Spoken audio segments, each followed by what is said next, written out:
മനുഷ്യൻ്റെ നീളത്തിൻ്റെ 7 ഇരട്ടിയാണ് മനുഷ്യൻ്റെ ഡൈജസ്റ്റീവ് സിസ്റ്റം, അറിയാലോ.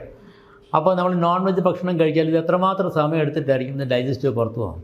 ആ സമയത്ത് ഈ പക്ക നോൺ വെജ് ആയിട്ടുള്ള സിംഹം, പുലി തുടങ്ങിയിട്ടുള്ള മറ്റ് മൃഗങ്ങളുടെ അടുത്ത് നോക്ക്, അതിൻ്റെ ആ ശരീരത്തിന് എത്ര നീളമുണ്ടോ അതോടുകൂടി അതും കഴിഞ്ഞ് അതിൻ്റെ ഡൈജസ്റ്റീവ് സിസ്റ്റം അവിടെ വെച്ച് അവസാനിക്കുക. അപ്പോൾ അത് പെട്ടെന്ന് തന്നെ ഇത് വെളിയിൽ പോകുന്നു.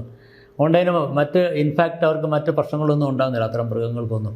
മനുഷ്യ ശരീരത്തിന് പക്ഷേ അങ്ങനെയല്ല, സ്വാഭാവികമായിട്ടും ഉണ്ടാകാനുള്ള പോസിബിലിറ്റീസ് ഉണ്ട്.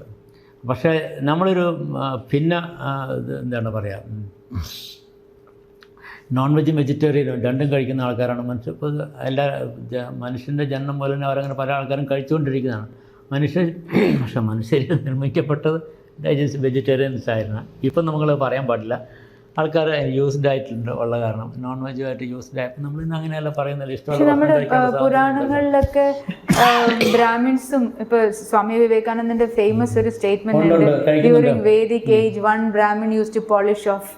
കഴിക്കുന്നുണ്ട് ബ്രാഹ്മിൻസ്, എസ്പെഷ്യലി ബംഗാളി ബ്രാഹ്മിൻസ് നോക്കിക്കോളൂ. ബംഗാളി ബ്രാഹ്മിൻസൊക്കെ അല്ല ഫിഷ് കഴിക്കാത്ത ഒരാൾ പോലില്ല.